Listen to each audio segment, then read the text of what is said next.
Bueno, pues vamos a iniciar la sexta parte de nuestra serie ¿De dónde saldrá el anticristo? Una de las controversias más grandes que han existido acerca de la persona del anticristo ha sido respecto a su nacionalidad. O sea, dicen muchos expositores y han enseñado que el anticristo va a surgir de Roma o del Imperio Romano de Europa. Y esto es parcialmente cierto y parcialmente no es cierto. Y esta enseñanza está basada en Daniel 9, versículo 26, por las palabras que voy a leer. Dice así: y después de las 62 semanas se quitará la vida al Mesías, mas no por sí, y el pueblo de un príncipe que ha de venir. El pueblo, repito, de un príncipe que ha de venir, destruirá la ciudad y el santuario, y su fin será con inundación, y hasta el fin de la guerra durarán las devastaciones. Muy bien, esto ha contribuido para poder creer o poder describir que este príncipe que ha de venir es el anticristo, que es desde luego, porque de un pueblo que ha de venir, y el pueblo que vino a destruir el templo en el año 70 después de Cristo fue el pueblo romano. Entonces, como el pueblo romano fue el que vino en el año 70 después de Cristo y destruyó la ciudad de Jerusalén, creen o se ha enseñado que entonces el anticristo tiene que venir forzosamente de Roma. Sin embargo, vamos a estudiar un poco más cuidadosa y más profundamente las Escrituras para descubrir que el anticristo no va a surgir de Roma, sino que va a surgir del Medio Oriente. Muy bien, tenemos que comenzar en Daniel capítulo 2 con una enseñanza, una profecía de un sueño que tuvo un rey hace 2606 años, 2610 años aproximadamente, llamado Nabucodonosor. Este rey estaba soñando y de repente vio una estatua gigantesca que tenía la cabeza de oro, el pecho y los brazos de plata, el vientre de bronce, y las dos piernas de la estatua eran de hierro. Y los pies y los dedos de la estatua eran de hierro con barro mezclado. Muy bien. Este rey en el capítulo 2 de Daniel, pues le mandó a hablar a los astrólogos, a los brujos, a los hechiceros de aquel tiempo de Babilonia, para preguntarles que por favor le interpretaran el sueño. Pero les dijo, en primer lugar, díganme qué fue lo que soñé, porque los quería entrampar, o sea, quería que no le inventaran. Así que primero díganme lo que soñé y después me dan la interpretación. Desde luego que se juntaron muy preocupados los brujos, los astrólogos y los hechiceros de Babilonia, y ninguno de ellos se atrevió a poder interpretarle el sueño. El rey se enojó, Nabucodonosor, y los mandó matar. Sin embargo, antes de que los matara, el jefe de los eunucos, que era el jefe de los ayudantes del rey en el palacio, tenía una amistad muy cercana con Daniel, que en aquel tiempo Daniel, un judío, un muchacho judío, con otros 3 judíos, fue llevado, exiliado a Babilonia. Entonces le contó el capitán de los eunucos a Daniel y le dijo: fíjate que el rey está enojadísimo y ha mandado matar a todos los magos, hechiceros y brujos del reino, de los cuales tú estás incluido, porque pues Daniel era de los principales asesores del rey como consejero.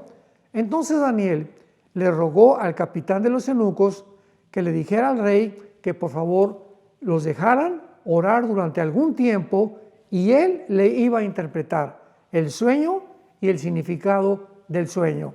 Así pues, en el capítulo 2 de Daniel encontramos que por revelación Daniel recibe el sueño de parte de Dios y la interpretación.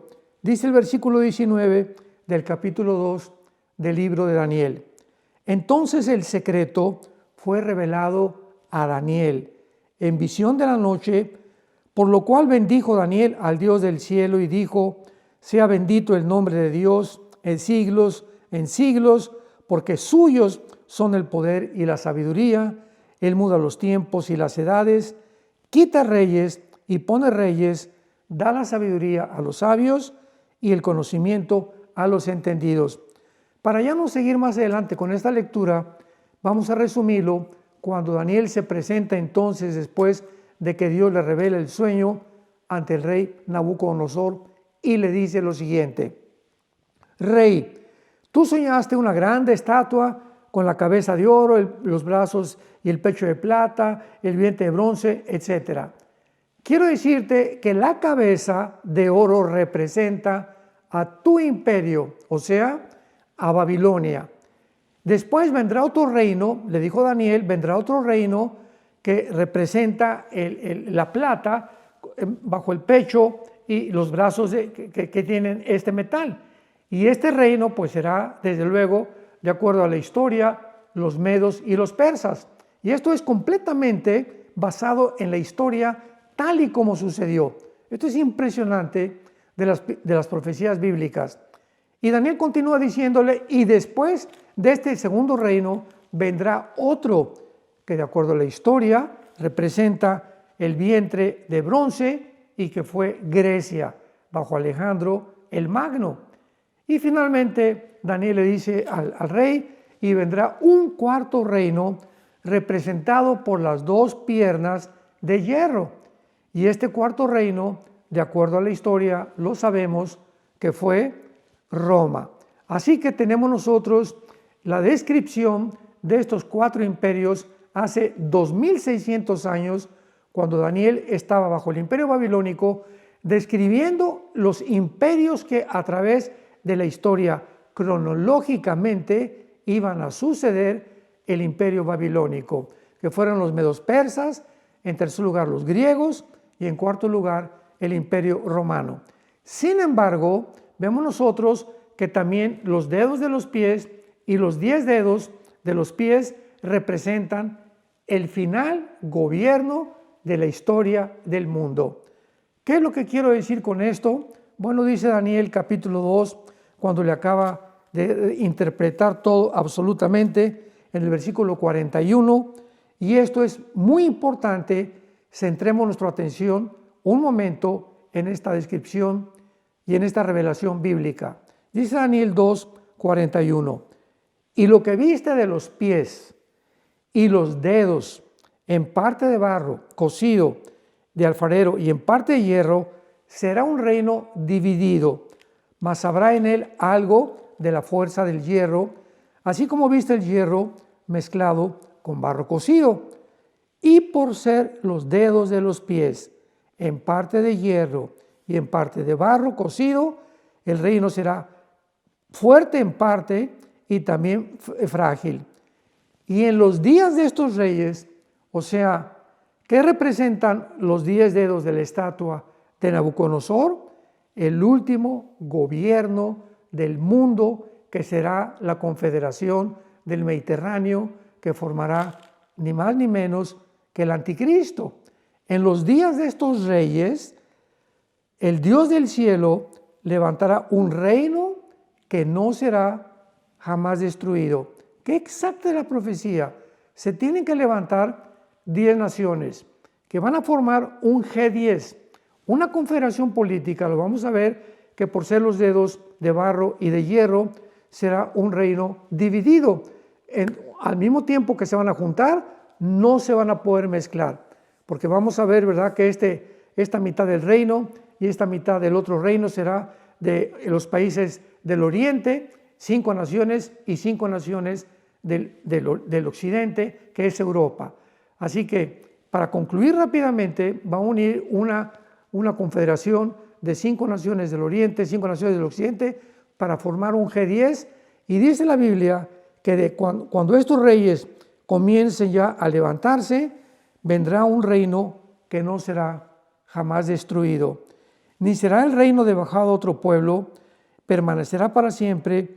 Y de la manera que viste que del monte fue cortada una piedra, porque cuando en el sueño de Nabucodonosor estaba la estatua, hubo una piedra que también vio el rey, que golpeaba los pies de la estatua, y en ese momento se desmoronaba el oro, la plata, el bronce y el hierro. Toda la estatua se desmoronaba.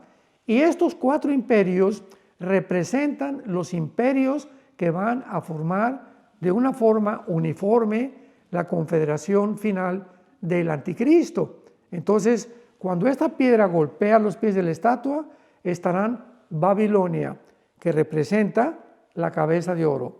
Los medos persas representan a Irán, porque Persia fue cambiado en 1935 por la República de Irán. En el 1979, se le cambió el nombre a la República Islámica de Irán. Después, en tercer lugar, Grecia, y en cuarto lugar, Roma. Entonces, cuando el anticristo surja, porque toda esta estatua representa la bestia o al anticristo, como lo vamos a ver en el capítulo 7, es cuando Jesucristo vendrá, desmoronará estos imperios y establecerá Jesucristo su reino milenial o su reino mesiánico. Y lo dice el versículo 45, el bronce, el hierro, la plata y el oro, el gran Dios ha mostrado al rey lo que ha de acontecer en lo porvenir. Así que esto es una profecía para los últimos días. Muy bien, veamos que cuando el Imperio Romano cayó, se dividió. Las 2 piernas del Imperio Romano representan su división tal como la historia lo evidencia. Por un lado, en la parte occidental del Imperio Romano duró aproximadamente como 470 años y tuvo su base en Roma. Pero la parte oriental del Imperio Romano duró casi 1100 años porque se extendió y llegó hasta Constantinopla, que es actualmente Estambul. Entonces, en Estambul se conoció como el Imperio Bizantino, que duró, repito, como 1100 años aproximadamente y fue destruido después por los bárbaros y por el Imperio Otomano. Entonces, el Imperio Romano representa el 4º imperio con las ramificaciones de los dedos y de los pies y de los dedos de los pies. Ahora veamos, en segundo lugar, de qué forma no es Roma realmente de donde saldrá el anticristo, porque si regresamos al capítulo 9 del libro de Daniel, el príncipe que ha de venir y el pueblo del príncipe que ha de venir, que fueron los romanos, se dedujo de esta interpretación que era Roma, el lugar o el territorio donde el anticristo iba a surgir. Pero veamos esto. Roma fue formada por legiones romanas y fue el general Tito quien en el año 70 después de Cristo vino a Jerusalén y destruyó Jerusalén y las murallas de Jerusalén y no dejó piedra sobre piedra. La historia nos enseña que Roma otorgaba ciudadanía romana a varias ciudades o ciudadanos dentro de su imperio. Por ejemplo, el apóstol Pablo él era de Damasco, de Siria, pero él tenía la ciudadanía romana. Y una vez que lo capturaron a Pablo, él ofreció y les dijo para defenderse que era ciudadano de Roma. Hechos 22, 25 al 28. Dice así: pero cuando le ataron con correas, Pablo dijo al centurión que estaba presente: ¿qué les es lícito azotar a un ciudadano romano sin haber sido condenado? Cuando el centurión oyó eso, el centurión romano fue y dio aviso al tribuno diciendo: ¿qué vas a hacer? Porque este hombre es ciudadano romano. Así que podemos ver que la ciudadanía romana no estaba confinada únicamente a Roma, sino que era otorgada a diferentes grupos o personas a través del imperio. Siendo el caso de esta manera, el pueblo que destruyó la ciudad de Jerusalén en el año 70 después de Cristo y el templo eran romanos, claro, porque era el imperio romano, pero no necesariamente los soldados que formaban la 10ª legión, que fue la legión que destruyó Jerusalén, eran y se constituían todos como romanos. De hecho, el ejército romano no consistía únicamente de soldados de Roma, sino de gente de otras regiones, dirigidos por generales romanos que llamaban legiones, repito, las cuales aún incluían y no incluían a no ciudadanos que podían ser recompensados con la ciudadanía romana después de que presentaban, al terminar su servicio militar, su servicio a Roma. Esto era necesario porque con la grandeza y el tamaño del Imperio Romano no había suficientes soldados que pudieran alistarse en el ejército. En otras palabras, el ejército que destruyó Jerusalén estaba bajo el general romano Tito, pero no eran todos los soldados, ni se podría decir Roma destruyó Jerusalén. Esto demuestra que la 10ª legión romana estaba compuesta de árabes, de libaneses y de sirios y desde luego de romanos. Pero la mayor parte de la 10ª legión de Roma que destruyó Jerusalén eran soldados del Medio Oriente.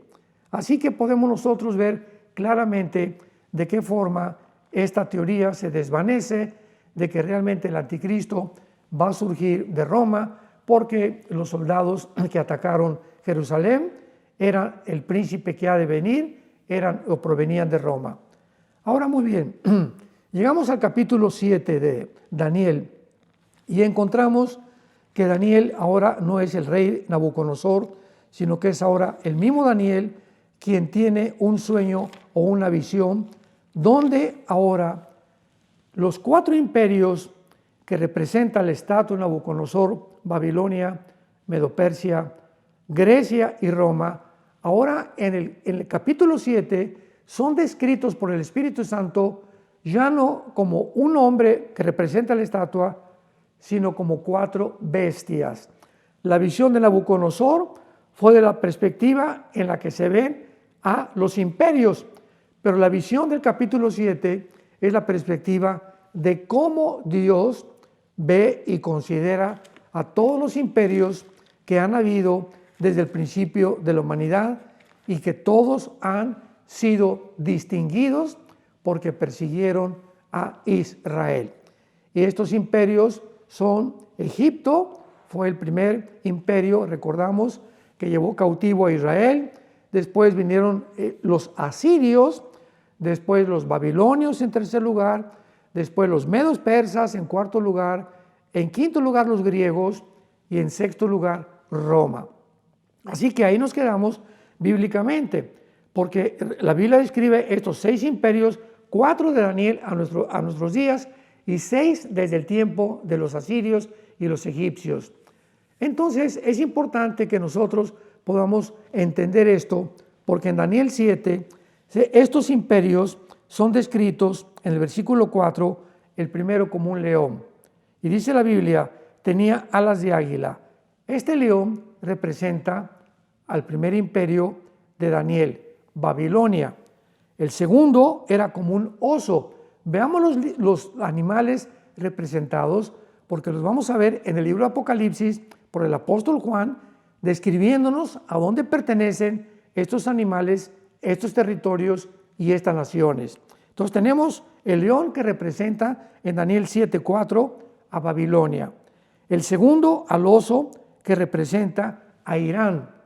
El tercero, versículo 6, un leopardo que tenía 4 alas y 4 cabezas. ¿Quién fue después de los medos persas? El imperio griego. Entonces vemos claramente, el león representa a Babilonia, que es la nación de Irak, actualmente en el siglo XXI. En segundo lugar, el oso representa a Irán. Y en tercer lugar, el leopardo representa a Grecia, que es el vientre de la estatua del rey Nabucodonosor.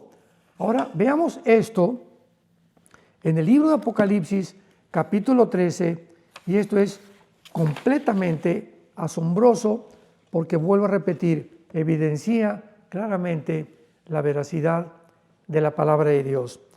Dice Apocalipsis capítulo 13, me paré sobre la arena del mar, es Juan el que está escribiendo el libro de Apocalipsis bajo la dirección del Espíritu Santo. Vi subir del mar una bestia que tenía 7 cabezas y 10 cuernos, en sus cuernos 10 diademas y sobre sus cabezas un nombre blasfemo.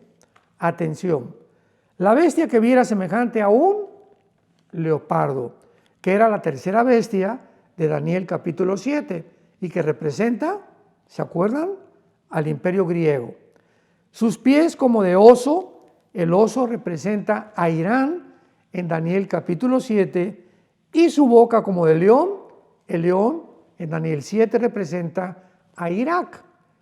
Y el dragón le dio su poder, su trono y su grande autoridad.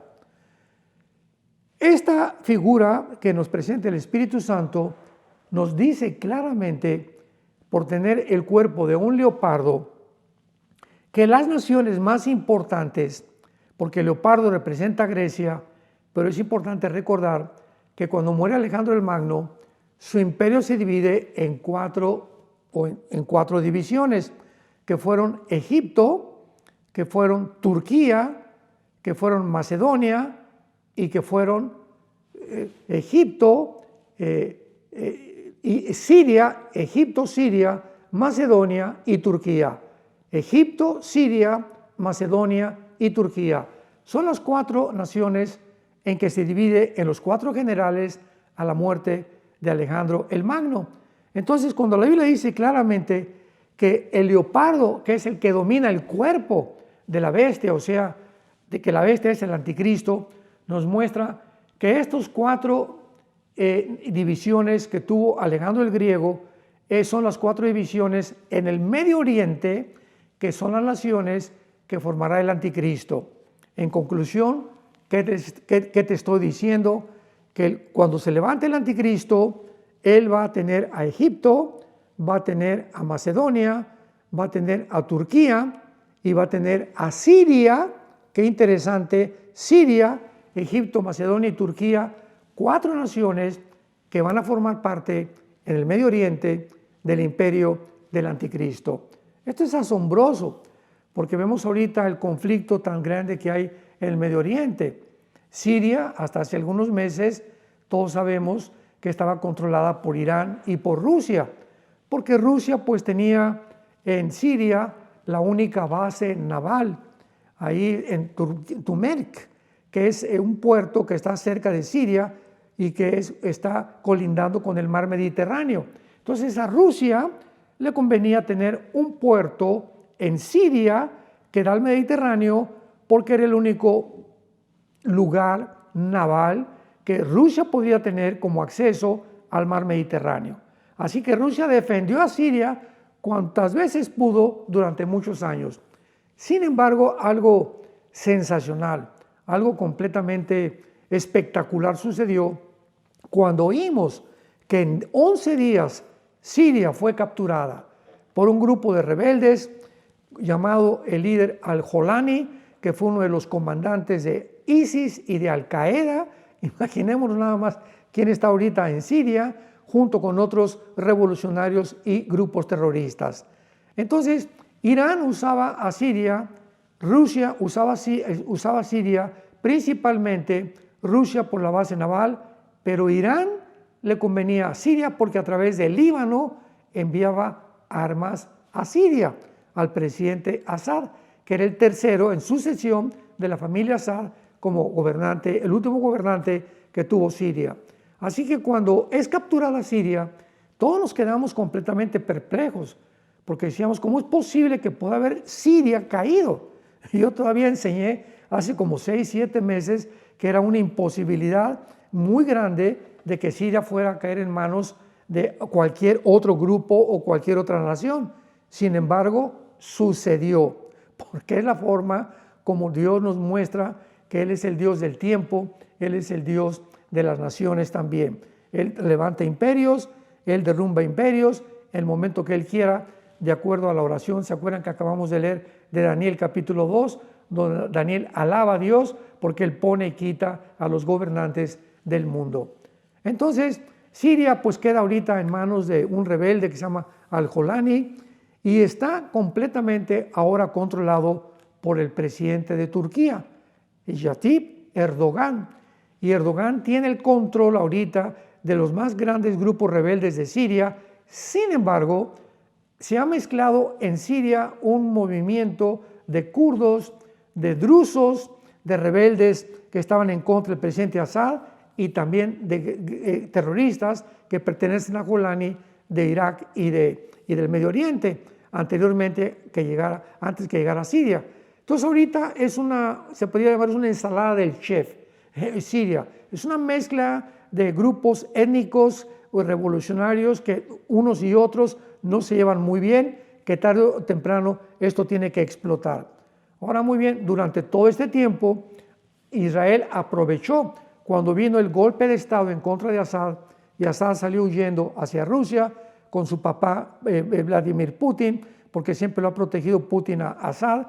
Israel se aprovechó para que arriba de las montañas del Golán, que está junto al mar de Galilea, hay una zona que se llama el monte Hermón. Y este monte está del lado sirio, del territorio sirio, y es la frontera exactamente entre Siria e Israel. Entonces, cuando vino esta confusión en Siria, Israel no perdió tiempo y tomaron el monte de Hermón para poner una base militar y desde ahí poder vigilar, porque es una base, una altiplanicie que tiene una vista inmensamente grande que pueden contemplar hasta después de Siria lo que puede pasar. Y ahorita Israel permanece ahí centrado, establecido militarmente, que le da un punto de estratégico militar en contra de Siria. Por eso el rebelde que está ahorita al frente de los ejércitos en Siria, Golani, dijo: yo no me voy a meter con Israel, e Israel se lo advirtió: te metes con Israel y entonces vas a tener muchos problemas. Sin embargo, todo esto nos muestra claramente por qué el anticristo se le llama en la Biblia el asirio. Y esto lo vamos a evidenciar y lo vamos a corroborar, porque esto es precisamente la nacionalidad que el anticristo tendrá. Vamos a corroborarlo con la Biblia y veamos tres pasajes muy importantes. El primero en Isaías capítulo 10. Dice el capítulo 10 de Isaías, versículo 5, que está hablando todo este capítulo de Asiria y del asirio que vamos a ver que representa al anticristo. Dice Isaías 10, versículo 5, oh Asiria, vara y báculo de mi furor, en tu mano he puesto mi ira. Está hablando Dios a Siria, que la va a usar como un instrumento para poder Dios castigar a otras naciones, que es el método que siempre Dios ha usado. Cuando Israel se rebelaba contra Dios, Dios usaba a Siria, usaba a Irak para que invadieran Israel o para que castigaran a Israel. Y dice el versículo 6, le mandaré contra una nación pérfida y sobre el pueblo de mi ira le enviaré, que en este caso es el pueblo de Israel en el tiempo de la gran tribulación, donde quedará bajo la ira de Dios y donde Dios purificará a Israel por haber rechazado al Mesías. Y dice el versículo 12, que es la clave de todo este pasaje. Isaías 10, versículo 12.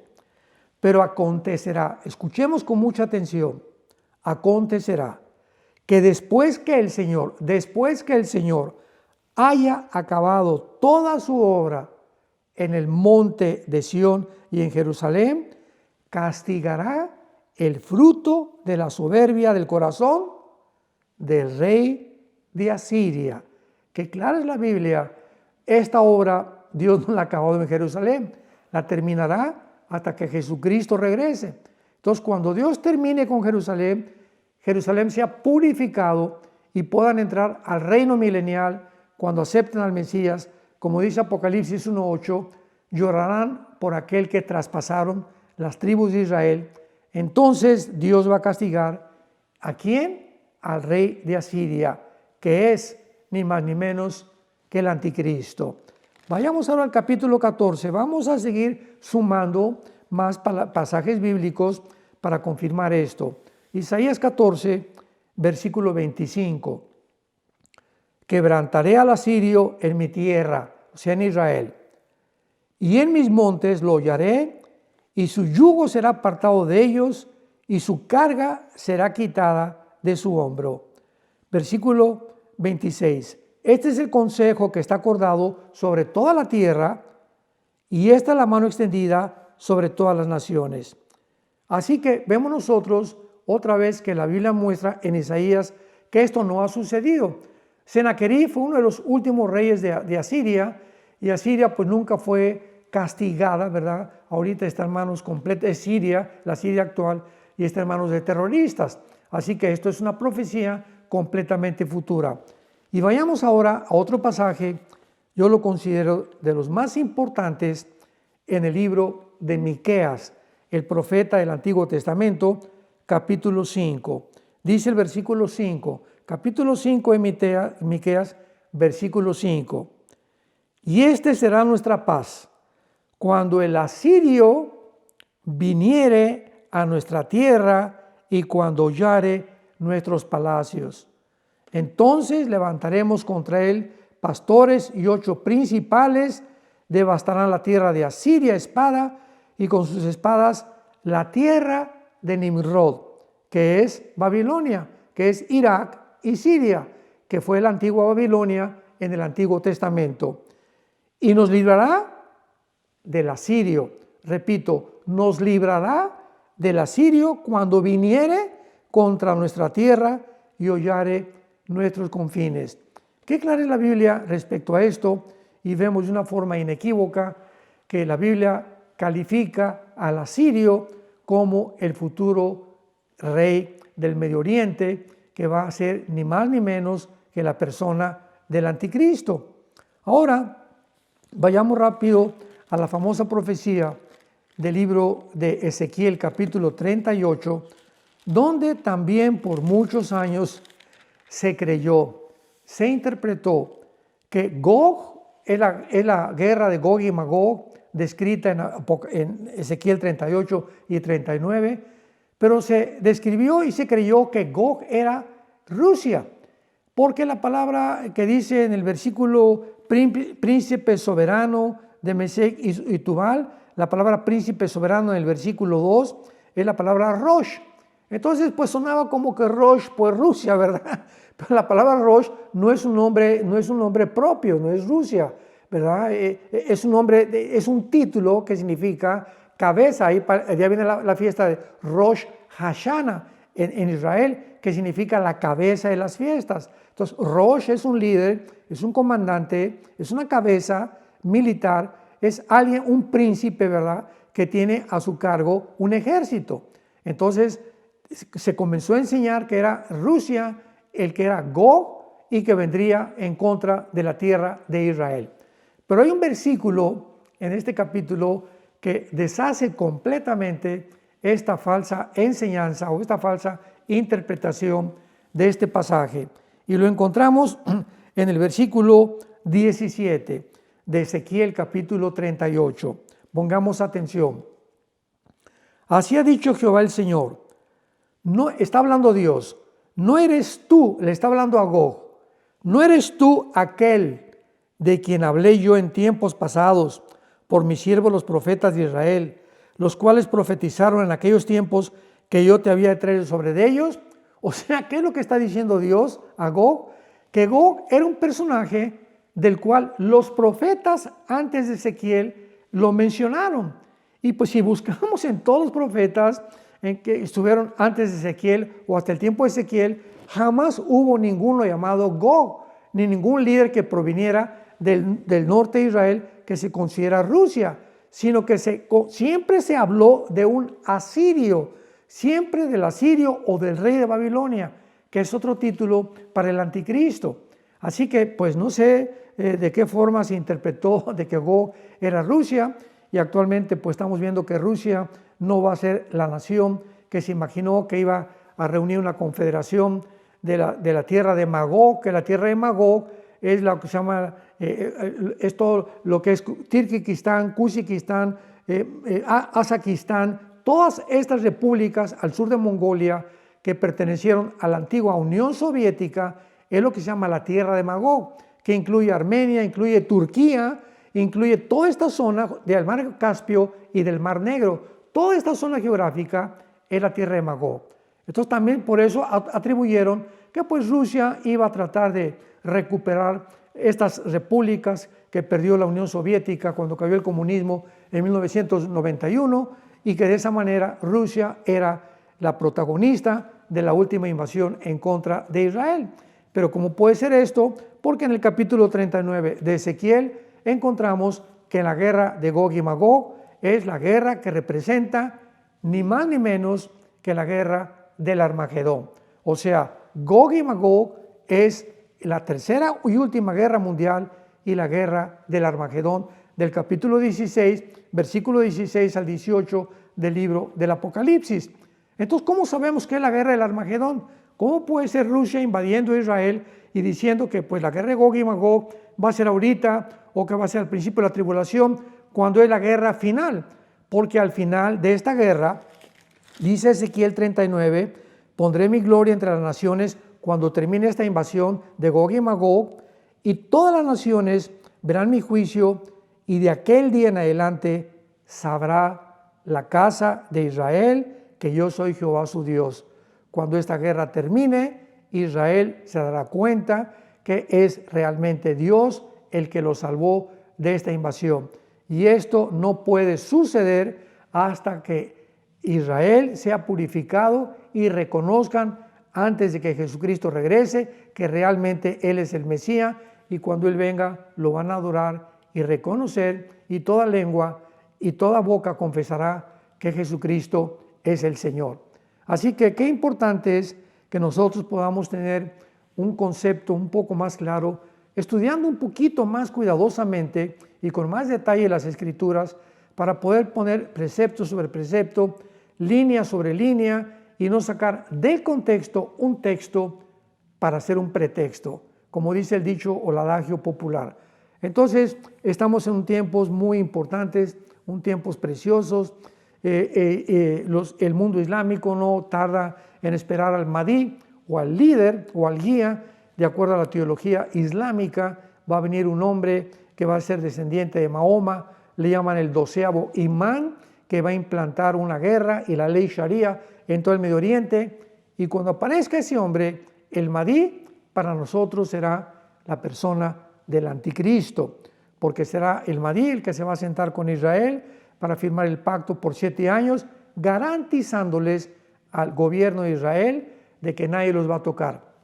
¿Quién puede sentarse con Israel y decirles, el mundo musulmán y los árabes les garantizo que no los van a atacar? ¿A quién le van a hacer caso los musulmanes y los árabes si no es al líder que están esperando, que para ellos va a ser un Cristo, ahora sí, o el Mesías, que va a ser el Mahdi? Así que esto es clarísimo, ¿verdad? Entonces el anticristo no puede ser judío, tiene que ser forzosamente proveniente del Islam. El anticristo será un musulmán que va a garantizarles este pacto, y va a detener al mundo musulmán, al mundo árabe, porque lo van a reconocer como que es el Mahdi, el iluminado que ya llegó al mundo y que va a establecer, y van a hacer caso de todo lo que él les diga. Y para nosotros es la persona del anticristo. Israel será engañado y caerán en una trampa mortal, como lo escribe Isaías capítulo 28. Así que pues le damos gracias a Dios por esta serie de dónde saldrá el anticristo.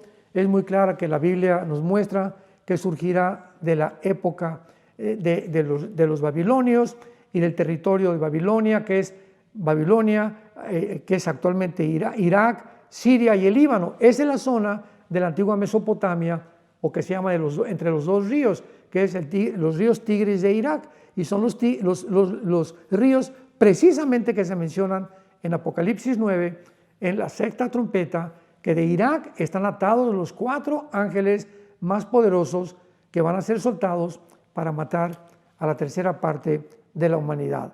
Así que no es coincidencia que la Biblia nos muestre la tierra de Sinar, la tierra de Babilonia, Irak, zonas geográficas que no se pueden alegorizar ni se pueden espiritualizar, sino que son exactamente, literalmente, tal como la Biblia los describió.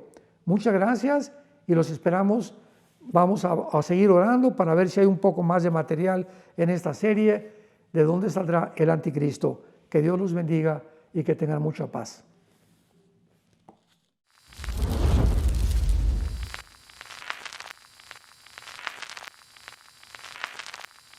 Hola, ¿qué tal? Me da mucho gusto saludarles y quisiera simplemente comunicarles que gracias a todos ustedes a través de todas las naciones del mundo que aman la palabra de Dios y que realmente están interesados en que nosotros como organización Vida Nueva para el Mundo y Armando Alducin Ministries continuemos predicando el Evangelio de la Gracia de Jesucristo y que podamos nosotros continuar haciéndolo gracias a sus donaciones. Este año cumplimos 46 años de ministerio, 46 años donde hemos predicado, hemos enseñado, hemos tenido seminarios y de diferentes formas de estudios bíblicos alrededor del mundo y hemos pensado y considerado de una forma fiel el Evangelio de la sana doctrina de Jesucristo. Nosotros, con todas estas donaciones, tenemos que sostener pastores, misioneros, obras, equipos de televisión, y aún continuamos buscando la manera de poder elevar este ministerio. Hasta este momento quiero que ustedes estén enterados que no tenemos una sola propiedad como organización y así hemos trabajado durante 46 años porque le damos la importancia a la evangelización, a las misiones y también a los hombres de Dios para levantar más pastores. Le damos las gracias y que pueda Dios con su gracia tocar sus corazones y que puedan ustedes invertir en un terreno donde es fructífero, porque creemos que ha producido bastante buen fruto para la gloria de Dios. Gracias, muchas gracias por sus aportaciones y por las donaciones que sabemos ustedes continuarán haciendo para que podamos continuar siendo fieles en la predicación del Evangelio de la gracia de Dios. Que Dios les bendiga.